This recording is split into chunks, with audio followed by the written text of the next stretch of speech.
They actually protested. Those legislators called those kids that were protesting insurrectionists. That's hard to believe in America. But America ain't what we thought America was. It's changed. So if those kids are insurrectionists, what were the people on January 6th? What do we call them?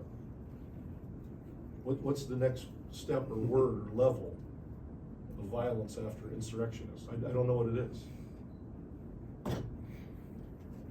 You know, what will it take? I'm sure that, you know, people like Josh Hawley and the three people I mentioned here in Texas, I didn't mention their names, I mentioned their positions, or, you know, Lindsey Graham or Jim Jordan, whoever of them have kids or nieces or nephews or grandkids. Can they imagine that happening to theirs? Are they incapable of knowing what that's like?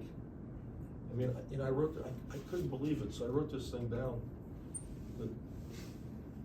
Senator Marsha Blackburn, her comment after the massacre, my office is in contact with federal, state, and local officials, and we stand ready to assist. In what? They're dead. What are you going to assist with? Cleaning up their brains off the wall? Wiping the blood off the schoolroom floor? What are you going to assist with?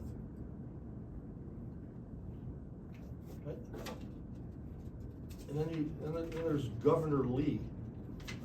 You know, I'm sorry to go on, but Bill Lee. I'm closely monitoring the tragic situation. Please join us in prayer. What are you monitoring? They're dead. Children. They're dead. When I pick up my 6 and 11-year-old grandkids at school, when I'm here at home, on the way, it goes through my mind that I hope they're going to be okay. And most of you in this room, when we were in school, we worried if Nancy would dance with us on Friday after the football game or something. That was our anxiety. But they're going to cloak all this stuff, you know, the myth of the Second Amendment, the freedom. You know, it's a myth, it's a joke. It's just a game they play. I mean, that's freedom. Is it freedom for kids to go to school and try to socialize and try to learn and be scared to death that they might die that day? But Ted Cruz will fix it because he's going to double the number of cops in the schools. That's what he wants to do. Well, that'll create a great environment. Is that freedom? Or is it freedom to have a congressman who can make a postcard with all his family holding rifles, including an AR-15 or whatever? Is that cool? Is that like street cred for a Republican? That's freedom? That's more important than protecting the kids? I don't get it. You know, the greed of the gun lobbies and the manufacturers is obvious. We all know that. Money talks. But the cowardice and the selfishness of the legislators who are so scared to death of being primaried and losing their job, losing their power, losing their salary, you'd like to get each one of them in a room, just one by one, and say, what's more important to you? If you could vote for some good gun safety laws that most of the public agrees to, would you do that if it saved one kid?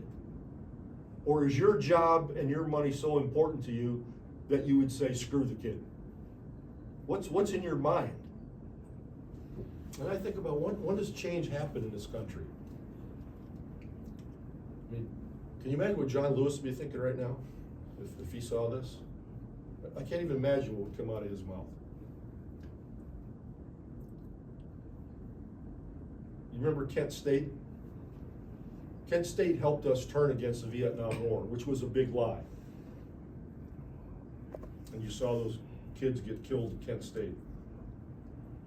And then you see the little girl running down the street during the Vietnam War with napalm on her back, burning with napalm, running down.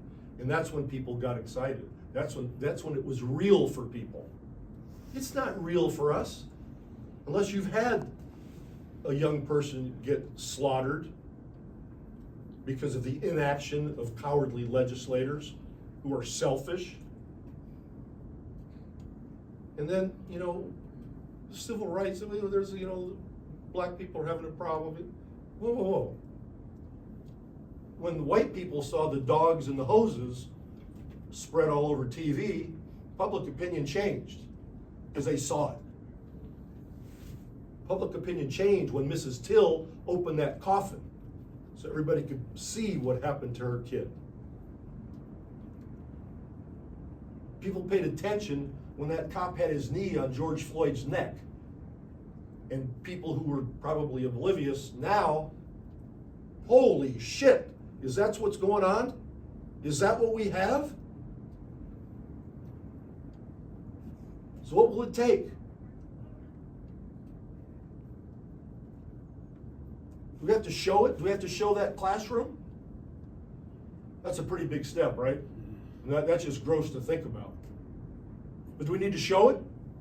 Like the girl run with napalm on her back? So they actually see that these parents couldn't even tell if it was their kid. They had to go the DNA route.